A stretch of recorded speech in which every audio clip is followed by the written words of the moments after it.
통해서 정말 우리 성도들이 교회를 많이 기도를 많이 하시고 정말 성령님께서 우리를 그 성령님의 인도하심으로 한 것으로 만들어 주신다.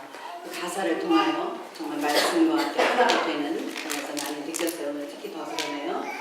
오늘 찬양대의 가사나 기도하신 분의 기도 내용이나 또 준비하신 그 찬양의 그 내용이나 모든 것을 통하여 하나님 이미 여러분들과 저에게 오늘 말씀의 그 결론을 잘 맺어주신 줄로 이렇게 생각이 되어집니다.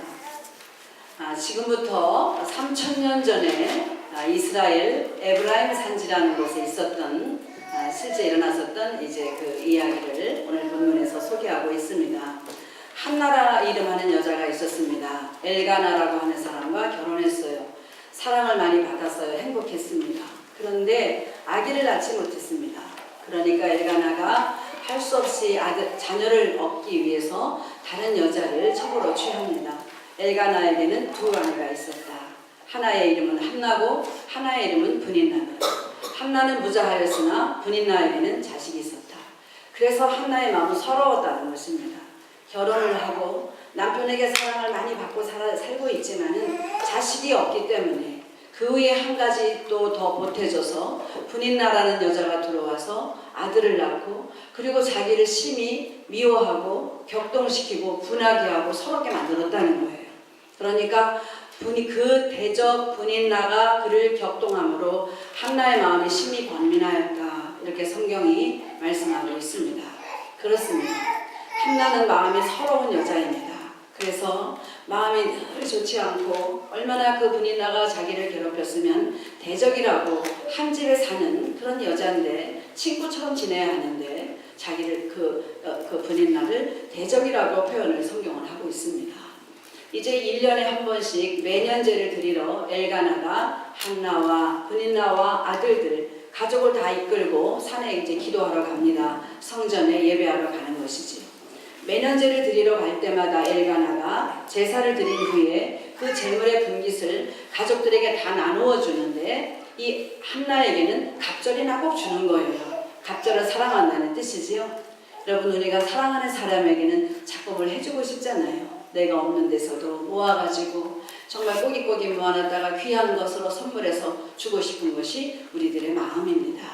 그래서 이 엘가나가 한나에게 갑절이나 되는 그 분깃을 주니까 브닌나가 자기가 아들은 낳지만 남편이 한나를 더 사랑하는 것 같으니까 계속 대적합니다. 더 격동시킵니다. 그러니까 한나가 울고 음식도 먹지 않고 슬퍼합니다. 매년에 올라갈 때마다 남편이 그렇게 하기 때문에 브닌나는 또 그렇게 대적하고 한나는 마음이 올라갈 때마다 슬펐습니다. 이제 한나는 하나님께 기도하기를 마음먹었습니다. 성전에 올라가서 기도합니다. 하나님 나에게 아들을 주십시오. 나에게 아들을 주십시오. 이 서러움을 씻어주십시오. 남편이 나에게 울지 말라고 당신에게 있어서 10아들보다 내가 낫지 않느냐고 그렇게 말하지만은 나는 그 남편의 사랑보다도 이 아들 없는 이것이 아파가지고 더 마음이 아픕니다. 하나님 나에게 아들을 주십시오. 그러면서 아들을 주시면 내가 브닌나를 이겨보겠습니다. 이런 것이 아니라 아들을 주시면 그 머리에 삭도를 대지 아니하고 나시린으로 기워서 하나님의 온전한 사람으로 바치겠습니다. 이렇게 서원을 하게 됩니다. 옆에 있던 엘리 제사장이 보고 영안이 어두웠었나 봐요. 엘리 제사장이 보고 너 왜 술을 먹고 이렇게 오랫동안 앉아있느냐. 이제 그만 일어나서 집으로 가라. 아닙니다. 나는 술을 먹고 이렇게 있는 것이 아닙니다. 나는 마음이 원통한 사람입니다. 아들을 낳지 못합니다. 아들이 없기 때문에 자식이 없기 때문에 이렇게 내가 마음이 아파서 하나님께 슬퍼하며 통곡하며 간구했다고 그랬습니다. 오랫동안 그렇게 눈물로 기도하는 것입니다. 엘리가 얼마나 미안했겠어요. 그러니까 이제 축복합니다. 알았다. 이제 돌아가라. 여호와께서 너와 함께 하시기를 원하노라. 내가 간구한 대로 아들을 낳기를 원하노라. 이렇게 축복을 합니다. 그러니까 한나가 믿고 구했기 때문에 그 응답으로 받고 이제 집에 돌아가 수색이 다시는 없었다 그랬습니다. 하나님께서 한나를 기억하시고 엘가나와 남편과 함께 동침할 때에 아들을 주셨습니다. 그래서 그가 서원하고 기도한 대로 하나님께 응답을 얻었는데 아들을 낳아서 머리에 삭도를 대지 아니하고 그리고 젖대기까지 아이를 가축 데리고 있다가 어느 정도 큰 다음에 그리고 하나님의 전에 온전히 올려보냅니다. 엘리 제사장에게 올려보내는데 이 아들의 이름이 바로 사무엘입니다. 사무엘 선지자죠. 이 사무엘이라는 아직 아이가 올라갈 때 아이가 아직 어렸더라 그랬어요. 아이가 아직 어린데 이제 그 산에 올려놓고 하나님의 그 산당에 그 성전에 올려놓고 자기는 집에서 이제 있습니다. 그리고는 아들을 보러 1년에 한 번씩 올라갔나 봐요. 매년제를 드리러 갈 때마다 아이를 위하여 겉옷을 지어서 갖다 줬어요. 아이가 점점 자라니까 옷이 점점 커야 되잖아요. 그러니까 1년에 한 번씩 아이에게 맞는 이 에봇, 이 귀한 옷을 손으로 직접 만들어서 갖다 주러 갑니다. 그러니까 그때에 이제 엘리가 그에게 내가 낳아서 하나님께 드린 아들 이 사무엘 대신에 하나님께서 너에게 또 다른 아들들을 주시기를 원한다. 그렇게 뒤에 라면 기록하고 있어요. 그러니까 정말 한나에게 그 후에 아들 셋하고 딸을 둘을 더 얻는 이런 놀라운 축복을 얻게 됩니다. 그런데 여러분 오늘 본문을 통하여 이제 설교 제목이 여호와께서 하신 일이다. 그렇게 제목을 정해봤는데요. 오늘 이 본문에 보니까 5절에 여호와께서 그로 성태치 못하게 하셨다 그런 말씀이 나옵니다. 한나가 아들을 낳기까지 울며 기도하고 서로 마음이 들기까지 임신을 하지 못했는데 그로 성태치 못하게 하신 이가 있는데 바로 그분이 여호와라는 거예요. 여호와. 한번 5절 같이 한번 읽어봅시다. 시작. 한나에게는 갑절이나 주니 이는 그를 사랑함이라 그러나 여호와께서 그로 성태치 못하게 하시니 여호와께서 이 한나로 하여금 성태치 못하게 하셨다는 것입니다. 여호와께서 하신 일이 무엇입니까? 한나로 하여금 아기를 갖지 못하도록 방해하셨다는 것입니다. 두 번째로 여호와께서 한나로 하여금 성태치 못하게 하시니 그 대적 분인나가 심히 격동한지라. 분인나가 자기를 대적하고 마음을 아프게 하는데 그것 또한 여호와께서 그렇게 하셨다는 것입니다. 여호와께서 한나에게 하신 일이 있는데 아기를 갖지 못하게 하시고 그 분인나를 통하여 계속 마음을 아프게 찔러댔다는 것입니다. 그리고 여호와께서는 그녀를 일으켜 이제 하나님 전에 나아가 울며 기도하며 서원하게 하시고 그리고 그녀로부터 어떤 그 약속을 받아내시지요. 하나님의 관점에서 볼 때 한나가 올라와서 하나님께 약속을 하는 것입니다. 아들을 주시면 하나님께 바치겠습니다. 그러자 즉시 아들이 생기잖아요. 그리고 그 아들을 하나님은 받아내는데 성공하신 것입니다. 여러분 이상하지 않아요?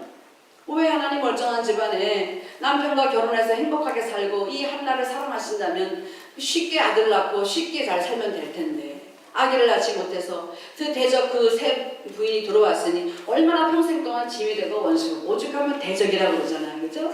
그렇게 왜 하셨겠나? 여호와께서 한나에게 성태지 못하게 하시고 그를 대적하여 마음을 번뇌게 하시고 기도할 수밖에 없도록 만드신 하나님의 마음을 우리는 그 앞에서 사사기를 통하여 그 답을 찾을 수가 있을 것입니다. 사사기 1장 1절에 보면 여호수아가 죽은 후에 이렇게 시작합니다. 따라 해보실까요? 여호수아가 죽은 후에 이 사사기라는 말은 이 쇼페팀이라고 그렇게 읽습니다. 히브리어 원 명칭이 쇼페팀인데 이것은 지도자들, 재판관들 이런 뜻이 있습니다. 그러니까 이 사사기는 하나님이 모세를 통하여 애굽에서 종살이 하던 그 200만 명 정도 되는 이 하나님의 백성 이스라엘을 430년 그 노예생활 끝에 해방시켜 주시죠. 그리고 그 모세를 통하여 40년간 광야에서 하나님 앞에서 훈련을 하는데 이 세상 모든 열방 민족과 하나님 사이에 중보자로 중보하는 백성으로 제사장 민족으로 그렇게 훈련을 시키십니다.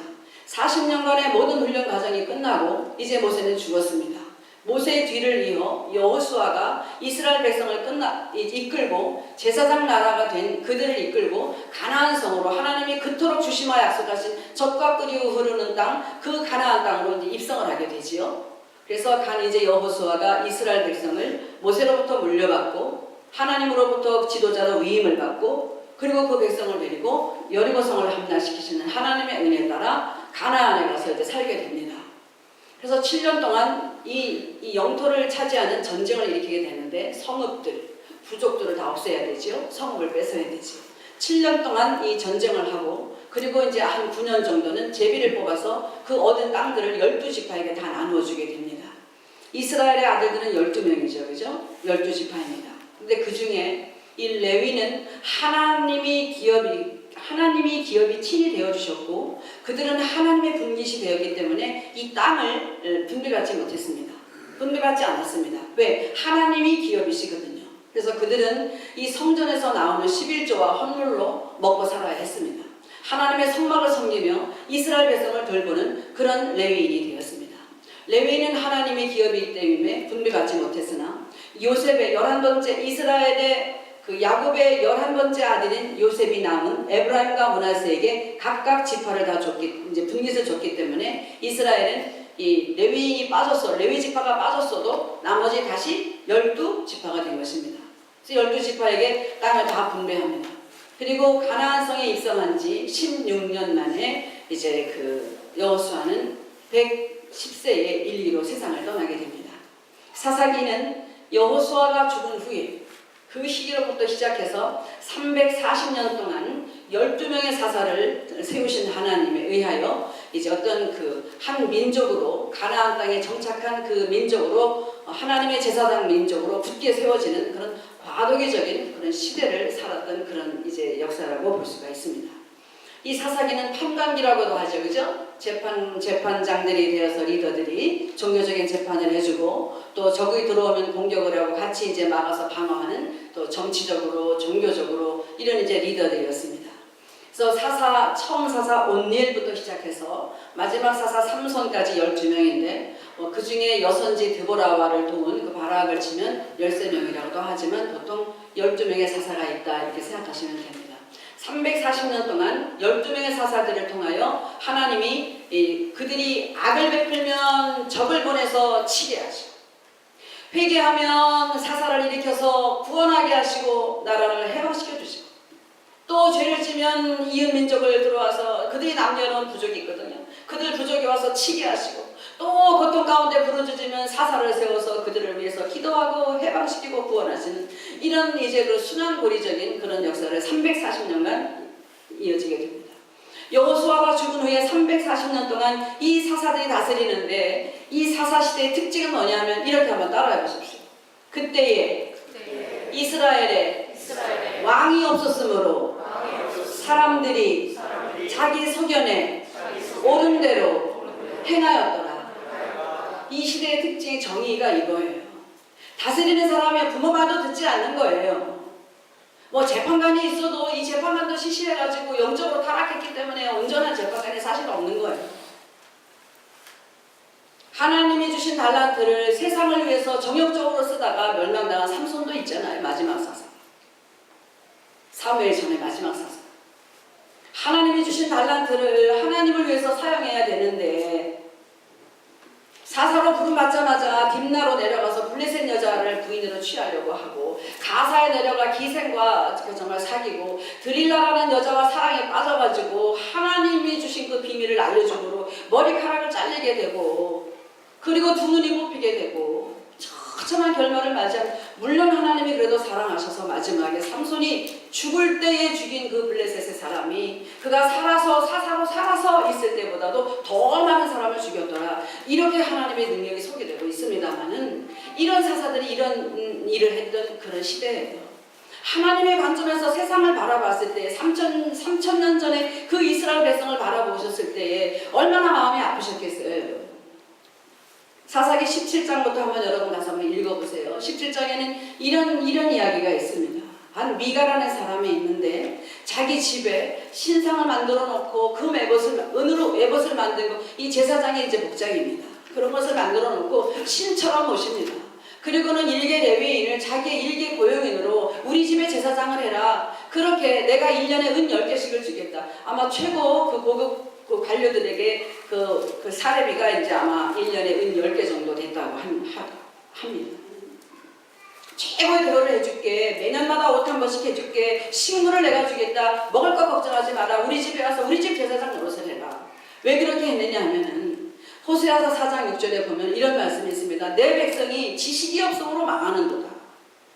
이 미가의 어머니가 은 1100개를 잊어버렸어요. 은 10개가 1년치 봉급이라면 여러분 은 1100개면 거의 100년치 해당하는 사례비입니다. 그렇죠? 그러니까 이 미가라는 사람의 어머니가 에브라임 산지에 거하는 사람들인데 똑같이 에브라임 산지에 거하는 이제 미가라는 어머니가 일생 동안 먹고 살 이 모든 큰 돈을 잊어버렸어요. 근데 그게 사실은 자기 아들 미가가 훔쳐간 것입니다. 그러니까 이 어머니가 막 저주합니다. 누군지 모르고. 그러니까 이 아들이 저주가 무서워서 돈을 어머니한테 갖다 줍니다. 어머니가 찾던 돈 여기 있습니다. 그러니까 이 어머니가 너무 기뻐하면서 아들을 축복하면서 내가 이것을 찾았으니 하나님께 영광을 돌리고 이렇게 내가 하나님을 위해서 써야 되겠다. 그러는데 여러분 어떻게 하는 것이 하나님을 위해서 쓰는 것인지 이 사람은 지식이 없는 것입니다. 어떻게 하면 하나님이 기뻐하실까? 어떻게 하면 이 돈을 하나님께 드리면 기뻐하실까를 모르기 때문에 신상을 만들어서 그 은으로 우상을 2개를 만들어 놓고 아들에게 물려줍니다. 아들은 또 그것을 보고 자기가 복 받는 것이 이런 것 때문에 복이 오는 줄 알고 에봇을 만들어서 걸어둡니다. 그리고는 자기 아들들 가운데 한 사람을 네가 제사장 해라. 그렇게 세웠습니다. 여러분 율법의 제사장은 이 레위인 중에서 반드시 하나님께서 구하시는 것입니다. 하나님의 절대 권한마저 자기가 오용하는 것입니다. 남용하는 것입니다. 악용하는 것입니다. 그것이 율법에 위배되는 줄 알고 이제 레위인 중에서 제사장을 찾고 있는데 저 유다 베들레헴에서 한 소년이 한 레위인이 일어나서 자기의 살 거처를 찾아다니다가 에브라임까지 북쪽으로 올라와서 그 미가를 만나게 됩니다. 너는 누구냐 어디서부터 왔느냐. 나는 이러이러한 사람입니다. 그래 우리 집에서 제사장 노릇하면 내가 1년에 은 10개씩 줄게. 매년마다 옷 한 벌씩 줄게. 그리고 식물을 내가 너에게 주리라. 이 말을 소년이 좋게 여겼더라. 왜냐? 미가가 자기를 자기의 아들들처럼 대우하기 때문에 그 미가의 집에 거하는 것을 좋게 여겼더라. 그렇게 했어요. 여러분 이 레위인은 제사장이 되어서 누구를 섬겨야 돼요? 하나님의 성전에서 하나님의 백성들을 섬겨야 돼요. 그런데 한 사람에게 고용되어서 그 사람에게 복을 밀어주고 있다는 거예요. 미가도 하나님의 종을 자기 마음대로 임명하고 이렇게 하는 줄 알고 그런 세상을 살고 있다는 거예요. 하나님이 세우신 그의 주의 종들이 영적으로 이렇게 타락했다는 것입니다. 어떻게 하면 하나님의 보로부터 복을 받는 것인지를 모른다는 거예요. 하나님께 드리고 싶은 것이 있는데 어떻게 영광을 드리는 건지 방법을 몰라서 이 지식이 없으므로 내 백성이 망한다. 이런 말씀을 듣고 있는 것입니다. 또 하나 소개하면 이 19장에 등장하는데 여기도 에브라임 산지와 또 관련이 있습니다. 에브라임 산지의 구석에 사는 어떤 레위인이 있었는데 이제 말하자면 이 이스라엘의 에브라임 산지는 산동네거든요. 산동네 구석까지 그냥 이런 악습이 다 번졌다는 거예요. 다 썩었다는 것을 말하고 있는 것입니다. 에브라임 산지 구석에 거하는 어떤 레위인이 유다 베들레헴에 가가지고 첩을 하나 구하게 됩니다. 근데 첩이 행동을 하다가 도망을 갔어요. 다시 유다 베들레헴에 가서 아버지 집에 넉 달을 있습니다. 그러면 여러분 레위인이 아니더라도 하나님의 그 법에 의하면 이 당시 법에 의하면 행음하는 자는 반드시 죽여야 했습니다. 하나님이 얼마나 사랑이 많으신 분인데 그렇게 쉽게 죽이라고 왜 하셨겠어요? 하나님은요 당신의 백성들 가운데 악을 제어하는 거예요. 그와 같은 악이 이스라엘에 존재하지 못하도록 온 열방을 위해서 하나님 앞에 나와서 제사하며 중보하며 살아가는 제사장 민족으로서 합당한 정결한 그런 백성이 되라는 것입니다. 하나님은 우리에게 큰 일을 어떤 요구하지 않으세요. 우리가 정결하고 하나님 앞에 진실하고 진실하고 정직한 그런 삶을 살기를 원하십니다. 할렐루야. 그런 삶을 살 때 하나님이 기뻐하시고 복을 주시는 거예요. 그런데 그 하나님의 법대로 이 여자를 죽여야 되는데 그는 가지나 말든지 찾으러 갑니다. 유다 베들레헴까지.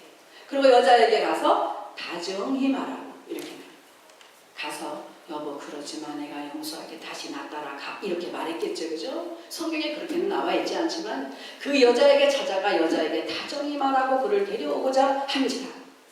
그러고 있다가 이제 올라오는 가운데에 중간에서 아주 나쁜 비류들을 만나서 정말 악한 일이 일어나게 됩니다. 그래서 그가 정말 그 복수를 꿈꾸고 자기 아내가 이제 막 윤간을 당하고 죽고 있게 됩니다. 근데 그러면 회개했어야 되잖아요. 왜 이런 일이 있었는지. 근데 회개하지 아니하고 그 사실을 모든 12지파에게 다 알립니다. 자기 아내의 시신을 12토막을 내서 보냅니다. 여러분. 끔찍하죠. 이것이 이 시대의 실상이었다는 것입니다. 여러분 하나님이 보시기에 얼마나 지도자가 필요했겠어요. 사무엘은 한나가 필요하기 이전에 하나님이 필요한 사람이었다는 것입니다. 하나님은 이 시대에 사무엘을 기다리고 계십니다. 한나가 자식이 없어서 하나님 나 아기 주세요, 자식 주세요, 아들 주세요 기도하지만은 하나님은 그러하고 그렇게 기도할 수밖에 없도록 만드셔야만 하는 가슴 아픈 그런 아픈 상처가 있으실 것입니다. 하나님은 여러분을 사랑하십니다. 하나님이 얼마나 우리를 사랑하시는지. 첫 번째 이 미가의 제사장이 되었던 이 레위인도 에브라임 산지에 사는 미가의 가정이 이루어갔지요. 두 번째 첩을 얻었던 이 사람도 레위의 그 에브라임 산지 구석에 사는 사람이지요. 엘가나도 바로 에브라임 산지 사람입니다. 하나님이 에브라임이라는 이 산지에 이 마을에 초점을 맞추시고 그 일어난 모든 악행 가운데 그것을 고치기 위해서 깨닫게 하시기 위하여 하필이면 에브라임 산지에 거하는 엘가나의 아내 그 몸에 직접 손을 대시고 아기가 생기지 못하도록 방해하셨다는 거예요. 여호와께서 그로 성태치 못하게 하신지라 하나님은 사무엘을 구하시기 위하여 사무엘 같은 선지자를 일으키기 위하여 사사시대의 막을 내리기 위하여 이제 새로운 선지자 시대의 그런 시대를 새로 도래시키기 위하여 한 인물을 일으키셔야 했는데 기도하는 사람이 필요했다는 거예요. 상처가 많은 곳에서 찾으신 것입니다. 여러분 예수님이 이 땅에 왜 오셨을까요? 세상이 싸웠기 때문에 세상에 오신 것입니다. 우리가 세상에서 죄를 짓고 세상 가운데 이 더러운 세상 가운데 죄와 이런 정말 이런 삶을 살고 있기 때문에 하나님이 세상에 아들을 보내신 것입니다. 사무엘 그 에브라임 그 레위인들의 그런 정말 영적으로 이 지도자들이 타락한 그런 극명한 그런 정말 어지러운 혼탁한 세상에 에브라임 산지를 통하여서 그곳에서 사무엘을 취하셨던 것처럼 저와 여러분이 살고 있는 이 지옥 백성들이 살고 있는 이 세상 가운데 죄가 가득한 이 세상에 하나님이 오실 수밖에 없는 그런 이유를 사무엘을 통하여 보여주고 계신 것입니다. 사사시대는 이제 막을 내리게 됩니다. 이 사무엘을 시작 그리고 새로운 선지자의 시대가 열리면서 이제 이 사무엘은 하나님 앞에서 바르고 정직하게 그렇게 사랑을 받으며 온전한 영적인 지도자로 이스라엘을 큰 영적으로 구원하는 그런 능력 있는 그런 지도자가 됩니다. 여러분 여호와께서 우리들에게 성태치 못하게 하시는 일이 있습니까? 여러분 인내하면서 그 뒤에 계시는 하나님이 이것을 통하여 무엇을 요구하실까? 무엇을 계획하실까? 하나님의 섭리에 민감하게 반응하시는 여러분이 되시기를 축원합니다. 대적군이 나가와서 여러분을 공격합니까? 마음이 찢어집니까? 정말 너무 억울하고 아픕니다. 그러나 그때에도 사무엘, 옥동자 사무엘을 우리에게 주시기를 원하시는 하나님의 필요에 의한 그런 아픔이 될 줄로 믿습니다. 잘 참고 인내하십시다. 우리 주님이 십자가에서 저가 그 앞에 있는 즐거움을 위하여 십자가에서 부끄러움을 길이 참으셨다 그랬습니다. 주님이 십자가에서 살찢고 피 흘려서 우리에게 주시는 그 고통을 인내하지 않으셨다면 부활의 기쁨이 없었습니다. 구름 타고 이 땅에 다시 어떻게 오십니까? 우리 주님도 그런 영광을 얻으실 수 있었던 것은 그런 인내와 하나님의 섭리 가운데 그런 인내와 그런 것을 감수했기 때문에 그런 영광이 주어지게 된 것입니다. 할렐루야. 이 사순절에 우리 주님이 저와 여러분을 위해서 돌아가신 그것을 묵상해 봅니다. 우리 찬송가 하신 대로 예배 전에 그 한 사람을 찾으신다는 찬송을 하던데 여러분 하나님이 한 사람 찾으시는 거예요. 한 사람을 찾으시는 거예요. 여러분이 그 한 사람이 되기를 원합니다. 사무엘 같은 한 사람이 되기를 원합니다. 한나와 같은 그런 한 사람이 되기를 원합니다. 특별히 저는 오늘 이 말씀을 준비하면서 이 에브라임 산지에 있는 레위인들과 이 에브라임 산지에 살았던 이 한나의 관계를 우리가 생각해 보면서 하나님이 지금 이 시대에 아니 지금 우리 아이와 연합 감리교회에 이런 레위인들 같은 이런 영적으로 혼탁한 세상을 살고 있는 우리에게 한나와도 같은 정말 광명한 빛을 주시기를 원하신다 라는 것이 우리 청년들이 되기를 원합니다. 우리 청년들이 이곳에서 공부하고 정말 기도하고 하면서 하나님이 나를 통하여 아프게 하시는 것 쉽게 일에 풀리지 않는 이것을 통하여 그 뒤에 계시는 엄청난 부활을 준비하고 계신다. 사무엘을 옥동자를 낳으십시오. 결혼 안 했는데 아들을 낳으니까 좀 이상하죠? 사무엘 같은 옥동자를 여러분을 통해서 하나님이 낳게 하실 것입니다. 할렐루야. 여러분들에게 우리 모두에게 기대하시는 바 주님이 그렇게 고난당하신 연후에 큰 부활 승리하신 그 영광을 받으신 것처럼 오늘도 천국은 침노하는 자의 것이다. 오늘도 천국은 침노로 당한다 말씀하십니다. 저 여러분에게 있는 아픔과 이런 어려움을 통해서 기도함으로 잘 참고 인내함으로 7전 8기의 용사들이 되어서 어떤 분이 나가 나를 대적하여 내 마음이 심히 괴로울지라도 내 앞에 어떤 분들이 묻혀서 더 이상 내가 나아갈 수 없는 그런 답답한 사랑으로 우겨쌈을 당하는 것 같은 그런 일을 만날지라도 주님의 고난을 생각하시고 사무엘을 생각하시고 한나를 생각하시므로 잘 이기시기를 축원합니다. 기도하겠습니다.